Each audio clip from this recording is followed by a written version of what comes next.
Grab your drink and your makeup brushes if you want. Get comfortable because it's gonna be a long one. I think I'm a little bit tipsy, I ain't even gonna lie.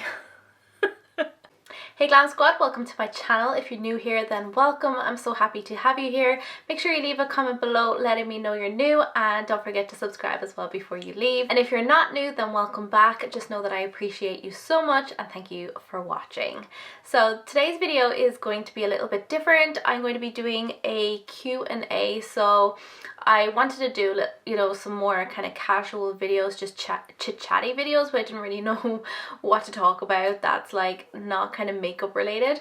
So I asked you guys and a couple of you said that you wanted to start with a Q&A, so that's where I'm going to start. I'm not going to lie, when I first put up the post, nobody sent in a question and I was like, oh, this is like really awkward, but thank God some of you came to my rescue. So I do have a couple of questions, so I'm just gonna go with the flow. I'm gonna do my makeup, I've got my gin at the ready, and we're just going to have a good time.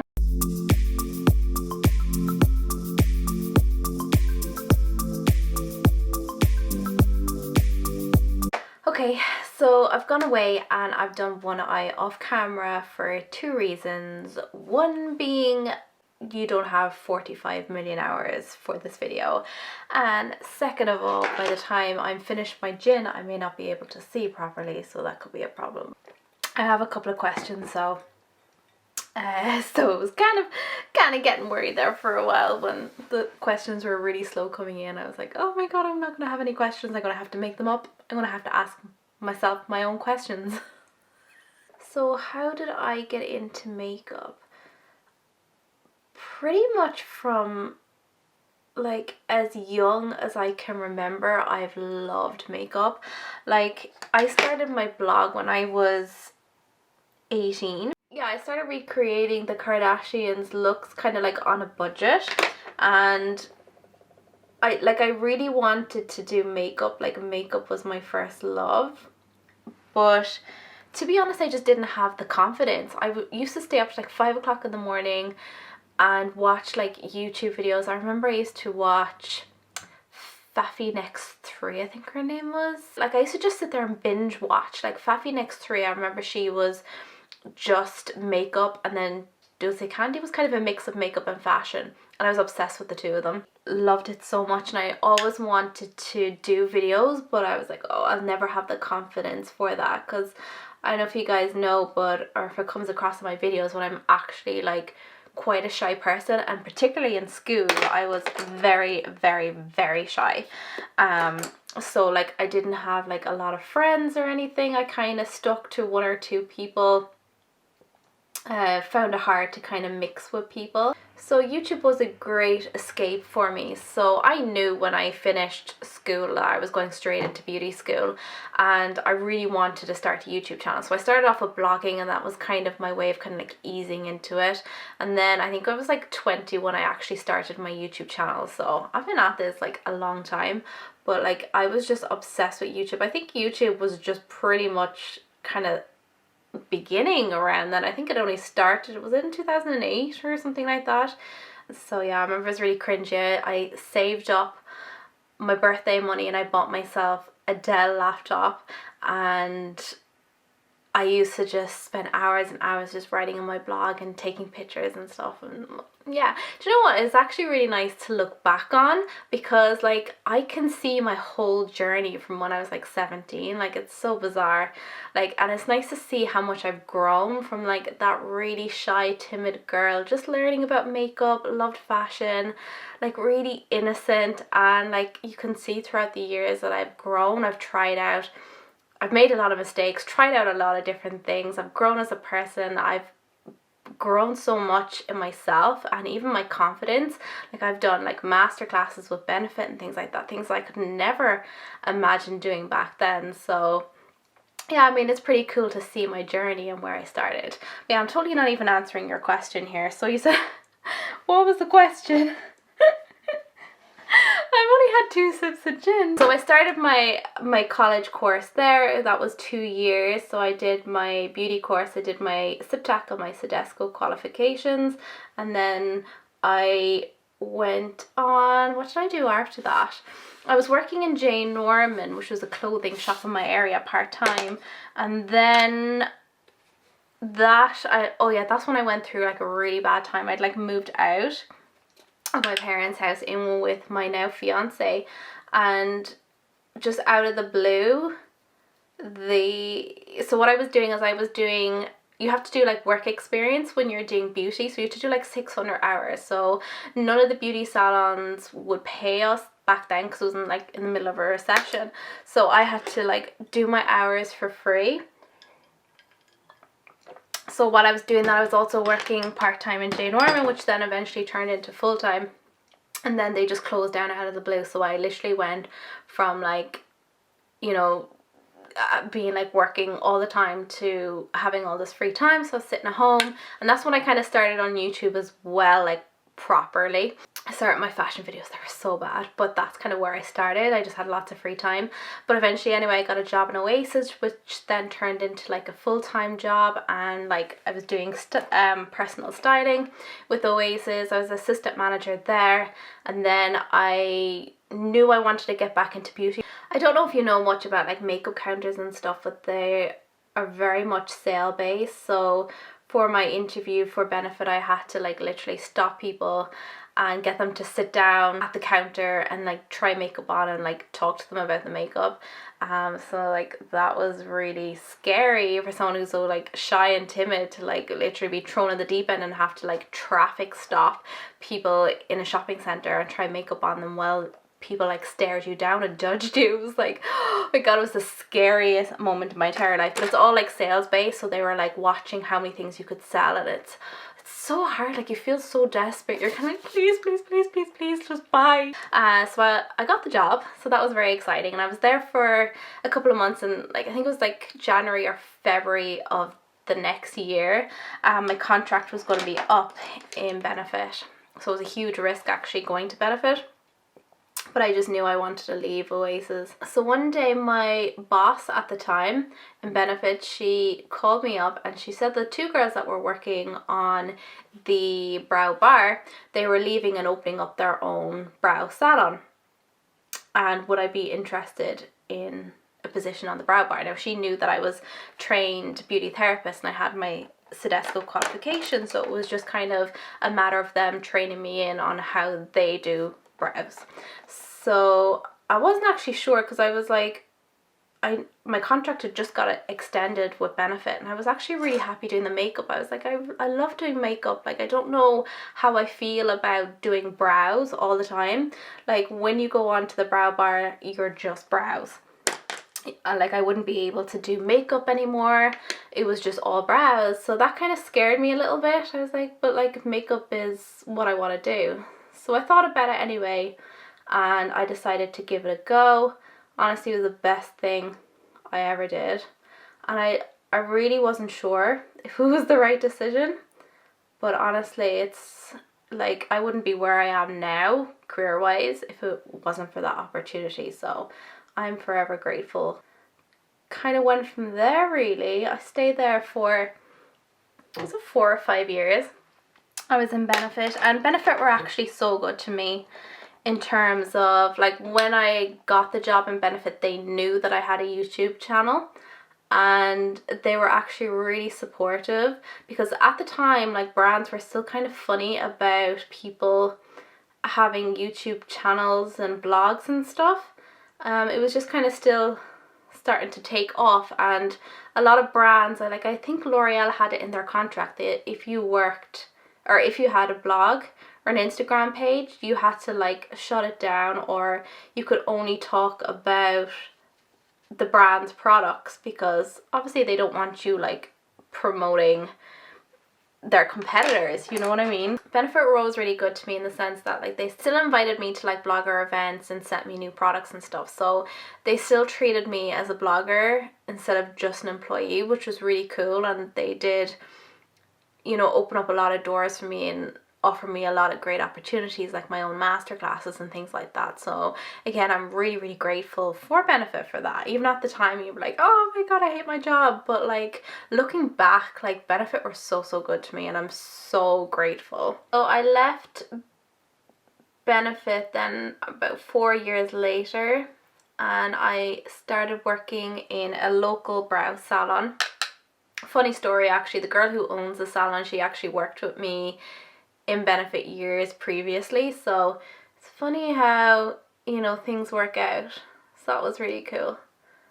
So yeah, and I'm still there now. Well, currently we're in lockdown, so I don't have a job, but hopefully when, you know, things reopen again, then I'll be still at the salon. But yeah, it's crazy to think that I've been on YouTube for like over 10 years. It's crazy. It's like my whole life. My whole life has been on YouTube. The next question is basically asking about my hobbies, news stories, bands, whatever is capturing your interest these days. There's not much going on in my life these days. We're still in lockdown here in Ireland, so that is pretty crappy. Like, in some ways I'm very grateful for lockdown because, hear me out, right? And like, keep in mind that I do get fed up sometimes as well. Like, everyone's life is just kind of put on hold over COVID. But for me personally, it's kind of been, what's the right word? I don't want to say a blessing because that's the wrong word to use in the middle of a pandemic when people are dying. But it's kind of been a great opportunity for me, like, because my life has stopped in a way. Like, you know, I'm not working anymore, so I'm able to donate all my time to my YouTube channel, to my Instagram, and building my own brand. So that is an opportunity that I never would have had in a million years, and it's always been like my dream to work for myself. But I've always obviously had to have a job to have an income coming in, and I never really made, like, just being honest with you guys, I've never like made much money from my YouTube channel. It's more kind of the joy and the passion I get from creating videos that keeps me going, but like I never made like a huge chunk of money from it. It's kind of been like little opportunities from Instagram, actually, funnily enough, that has kind of brought in money. But since, you know, lockdown hit, I've had so many incredible opportunities, and it's just getting better and better by the day. So, and I think it's purely the fact that I've literally been able to focus all my time and everything. And of course, launching my own brand, like, that was an amazing achievement for me. It's something that I put a lot of time and effort into, and something that I probably wouldn't have done if it wasn't, you know, if I didn't lose my job and had all this free time at home to, you know, give all my time and energy into. Yeah, so hobbies. See what I mean? I just go off on a tangent. It don't even make sense. I've really been enjoying binge watching TV shows. I started watching the one the other night. It's literally about it's kind of a dating, kind of a match app. I believe you like get your DNA and you like send it off and they match you up with the one. And there's only one series and I think it's like 9 episodes, but I binge watched that in like 2 nights. It was so good. Really enjoy that. I started watching This Is Us. I'm on the 2nd season of that, but I actually find that really hard to watch because I get so emotional. I'm such an emotional person. Like, if there's anything like sad going on TV, like, I don't really like put myself in that position or something and how I would feel if it was my loved ones or whatever. I just get so bad. I just get so emotional. I can't stop. Like, I think I watched a couple of episodes in a row one night, and my fiance comes in and he just sees me sitting in the bed, big puffy red eyes. I'm the ugliest crier ever. Big puffy red eyes, and I took up my heart and everything. And he's like, "Oh my god, are you okay? What's happened?" Like, literally, this show is just so sad. I can't. Like, I'm so bad. I was telling my mom and she's like, "It's not that sad, is it?" Like, well, I can't stop crying. And it's kind of like making it like harder for me to watch because I do actually really enjoy it, but I feel like I have to like kind of be in the right mindset to watch it because I just get so upset. But it's such a good show. I would recommend it. Like, most normal people don't find it as sad as I do. I'm actually finding it really hard to like multitask right now. I didn't think it would be this hard. I think once I get my eyes done I'll feel a bit better about it, but I'm just finding it hard to like talk and like do my eyes at the same time. I should have gone with something a little bit more easier. But the next question is, what keeps you motivated to keep doing YouTube? Do you find it hard to keep up with the latest trends? Yes. Oh my god, like everything has changed so much. Like at the minute, like really dramatic, like kind of like cut creases and things like that are like on trend, and what a lot of other Instagrammers are doing and stuff. And yet I love that makeup. Like I love getting creative and playing with makeup and like kind of pushing myself, but I don't actually wear that type of makeup out, whereas I know some of my friends that love doing those makeup looks would go out like that. I just wouldn't. I'm more kind of simple. Like that's why I enjoy my beginners makeup lessons, and that's a kind of makeup I enjoy doing and I enjoy teaching. So I guess when like all those cut crease and stuff started like taking off, I definitely had a little bit of like comparison syndrome where, oh, I never put on mascara, where I was kind of like doubting myself. That was really hard. And like my channel like was for a while was doing so bad, like it was dying a death. It was like every time I logged into my YouTube I would like lose like 20 subscribers. It was like so bad, and that was quite disheartening because like I was uploading still regularly, and like this isn't even going back too long ago. Yeah, so my channel was just like dying a death, so that was really disheartening. I was like still uploading constantly, my channel just wasn't going anywhere. And like it's one thing about not growing, but when you see your views declining rapidly and you just see everything was in the red, it was like danger, your channel's like dying. So that was really scary for me. I was like, I love doing this so much, but like, you know, like I never really thought of like giving up as such. I thought maybe I don't have what it takes to be a YouTuber, but you know, I'm not James Charles and I'm not Jaclyn Hill, but I just loved what I was doing anyway. So I'd have days where I'd like be really upset and be like, oh my god, like my child's just never gonna do well, blah blah blah. But then I'd always just like pick myself back up and keep going. That's just me. And it's because I genuinely do love making videos. So even if no one watches them, I think I'm gonna be like an 8-year-old woman uploading YouTube videos. I feel like that's gonna be me. But yeah, so that's been really hard. But once I started focusing on my makeup lessons again, because teaching is what I love, teaching is what I enjoy, and I guess people are using YouTube as a search engine, and they're searching like how to do your liner, how to, you know, create a flawless complexion, how to do a smoky eye.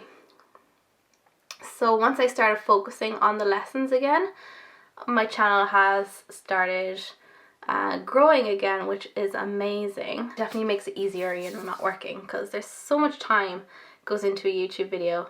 Like I'd be telling people, like literally I could spend like 6 to 8 hours on a video, if not more.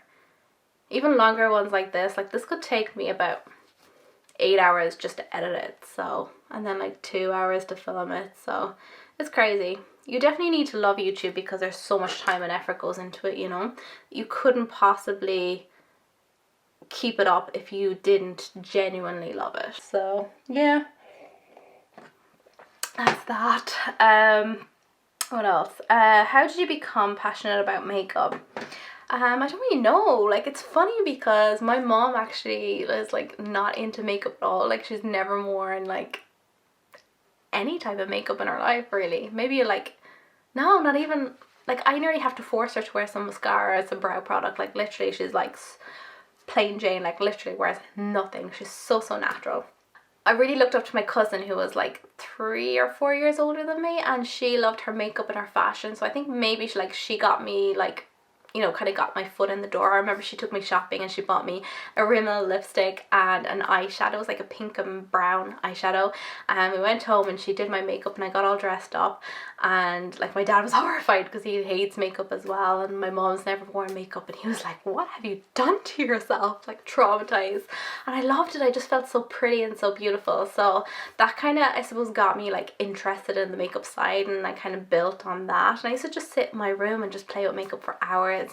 Remember I used to like sell Avon, and my mum used to like sell it, so I used to like literally just, I don't think I ever made any money from it, but I used to just like buy all the stuff, just have like loads of makeup in the house and just sit there. Like the makeup was so bad, makeup was shocking, but it was just a way for me to kind of have like, you know, loads of makeup. I used to just sit there. You swear I know I was like getting it for free, because I used to just sit there at the catalogue and just pick out all the makeup I wanted, and then I'd end up having to pay for it obviously, or my mum would have to help me out. But I used to just sit there for hours just playing with makeup, and I loved it so much. So my skin has gone bright red. See what I mean? When I do like talking videos, I don't just get like really embarrassed or something. I just get really red. But also, can I just add, this is the fancy light up mirror, right? And it's actually like, it comes in a stand, but like how handy is this that it actually like comes off? So I've just been using this, holding it in my hand. I just thought that was like genius that you could do that. It's like a 2-in-1. The battery is dead at the minute, so I can't show you, but it lights up. It's got like 3 different light settings. So good. And the people that own Fancy, they're like the nicest people ever. So yeah, go support a small business and all. But they're amazing. Like I love supporting a brand that you know like really appreciate it, and you know that they're like genuinely nice. So yeah, I'd recommend checking them out. Oh, someone was asking me as well about wedding plans. So we have actually decided to postpone our wedding. So it was meant to be this July. So we postponed to next year. So I'm okay. I was really upset in the beginning. I just really wanted to get married. Like I'm 32 this year. So, you know, we've already put like our life on hold over the pandemic, but I was just like really looking forward to getting married and kind of like moving on with our lives, because like we've been engaged now since like 2019. So yeah, that was kind of shitty, but I know it's for the best. Like we knew like at the minute in Ireland, just if you're not from Ireland watching my videos, at the minute there is like, because we're in lockdown, I think you can only have like 6 people at your wedding, and if you're like level 4, I think it's like 50 or something like that. Anyway, the different levels. So I was praying for 100. I was like, even if we can have 100, that would be like our close friends and our family. That's good. I'm happy with that. But I kind of made the decision that like that's not gonna happen. And this was, when did we decide this? This was back in February. What month are we in now? We're in March. It must have been like the end of January we kind of decided to postpone. We weren't able to enjoy the run up, you know. It's meant to be the most magical day of your life, you know what I mean? You don't want to be that stressed out. So yeah, we just made that really hard decision to postpone it. So at least now, like next year, I can have like a hen and he can have a stag do. And there are still things as well that we needed to get, like we need to get rings and bridesmaids dresses. I haven't got my bridesmaids dresses yet. I think we're gonna go for like lavender or lilac. So we need to like get the girls measured, and also one of my bridesmaids, she lives in Australia, so that would have been really hard to get her home, and then would she be able to get back in, that kind of a thing. So I just kind of felt responsible as well for everyone. Like I've got an aunt in Chicago, I've got family in San Francisco, so I wanted them all there. And obviously my fiance Moses, he's Nigerian, so he's got anybody in Nigeria that wanted to come home as well. So it was affecting a lot of people. And like I said, we just wanted to have everyone there. We don't want to leave anybody out. We got family in the UK as well. You know what though, everyone was like really supportive, like all the vendors and stuff there. Like I heard like horror stories of like people losing money, and you know, the hotels you know, not kind of like being helpful and things like that, like taking money off them, or you know, telling them they need to do this or they need to do that, kind of breaking their contract as such. But in fairness, like our hotel has been so good. She's been emailing me constantly, moved everything over next year, hotel rooms, everything, like literally so good. Same with like our photographers and things like that. So we're really blessed. I know some people just weren't as lucky. If I had a small family, then we probably would have got ahead, but like it's not even that. We just didn't want to put anyone at risk either, you know. Like my granddad's 92, so like he will hopefully have his vaccines by the end of this month, but still, like, we're just kind of worried about family members and things like that. We want everyone to be comfortable. What Moses was saying to me was kind of like, you know, you only get to do it once, so you want it to be exactly the way you imagined it, you know. So I was like, well, you are a good one. Like, I feel like I don't talk about Moses enough, but like, he's so private. Like, I'm private, but he's like 10 times more private. And I know people are going to be like, oh, can you do like boyfriend tag or something like that, but I've tried. I can't even get a selfie with him. Like, he hates cameras. He's very private. He doesn't like people knowing his business. Even when I put stuff up, he's like, don't tell anybody the date of the wedding. Don't tell anybody this, don't tell anybody that. It's like, I'm like, okay, I won't. And I'm kind of private myself, so like, there are certain things I wouldn't share either. It's just kind of weird about like I love my audience, I love my viewers, like my followers on Instagram are amazing, but like I've seen from my experience in the influencer world that like people can turn on you like that.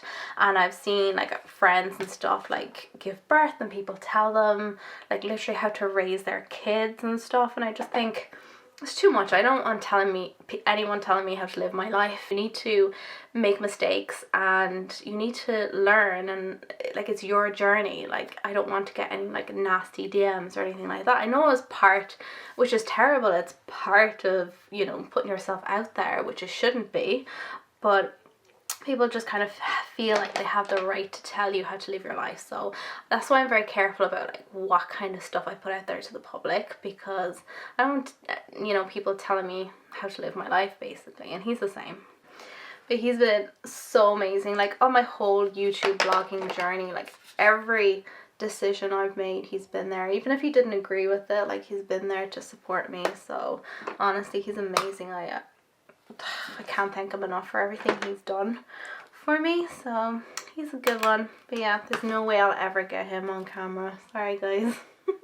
I'd love to do like a, you know, a boyfriend or husband tag, or you know, kind of, I don't know, just get him on my channel. I think it'd be really cool. Have a few drinks and stuff, but there's no way. There's no way. It's really embarrassing, even like for birthdays and stuff. I'm like trying to find pictures of us, and like we literally have like no pictures. Like, there, just to give you an example, the other night he was like saying something funny and I really wanted to get it on camera, not even to like share on my story or anything, but like just to have like as a memory. And he like pinned me down, stole my phone and deleted it from my phone. I was like, you're so annoying.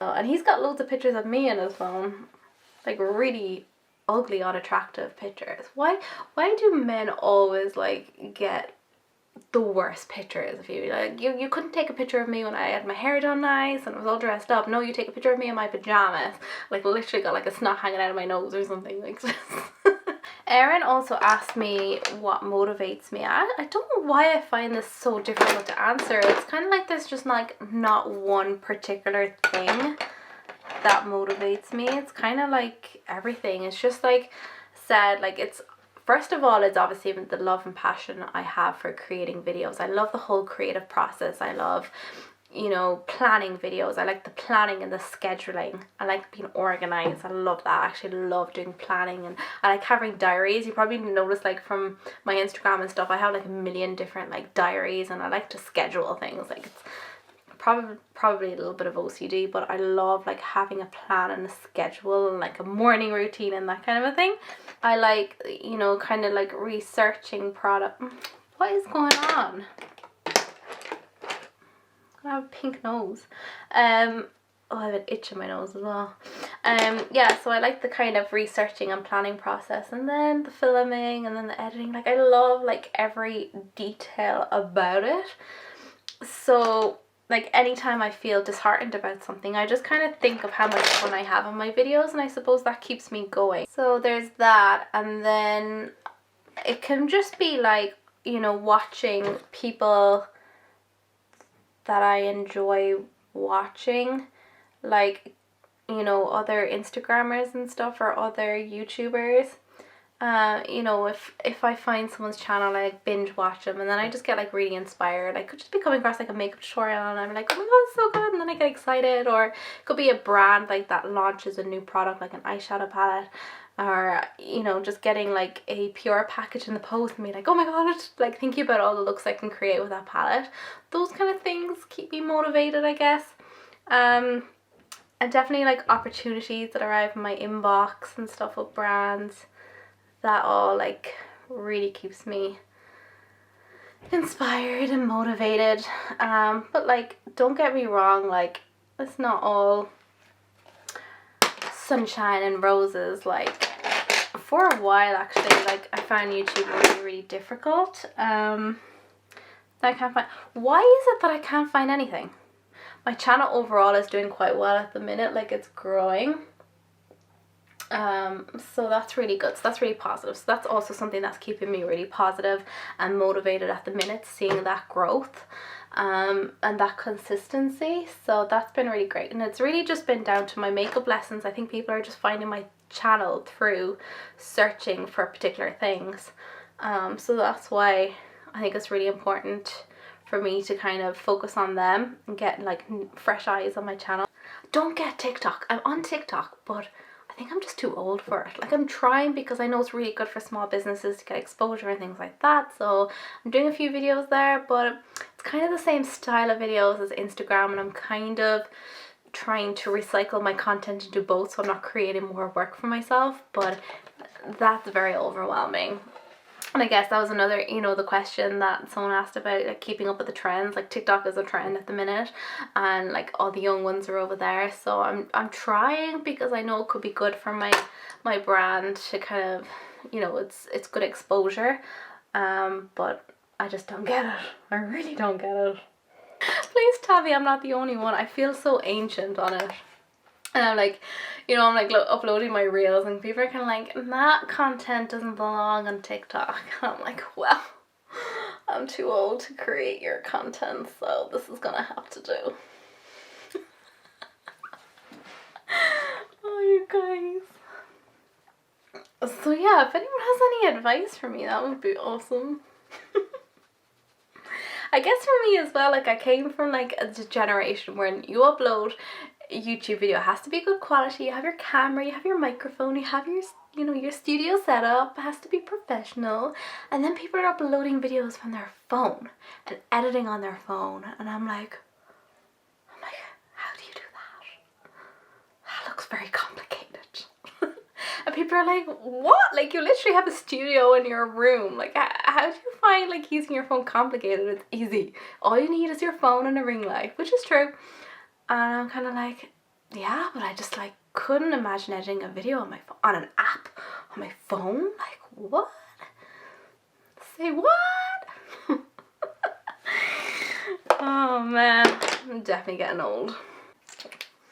I found this lipstick from Gerard Cosmetics. This is 1995. Do any of you guys remember when Jaclyn Hill first launched her lipstick with Gerard Cosmetics? 1995. Oh my god, I'm so obsessed with Jaclyn Hill. Like, literally. So, is this too dark? Fuck it. Okay, I have one last question.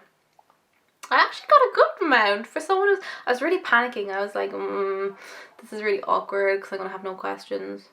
I was like, can you send in your own questions? Can you do that on Instagram? Asking for a friend. I'm just kidding.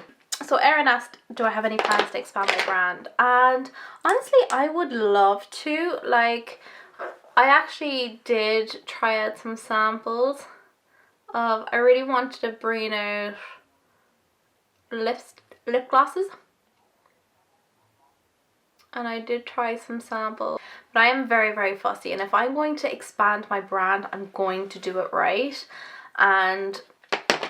like, I tried loads of different samples from different suppliers. Like, the thing is with makeup, like you can find a manufacturer for lashes and stuff, and you can ask them to design your lashes, whatever, and that's fine. Same with like brushes and like sponges, things like that. But when it comes to cosmetics, like, I want to be in the factory. I want to see how it's done. I want to know the ingredients, you know, that kind of way.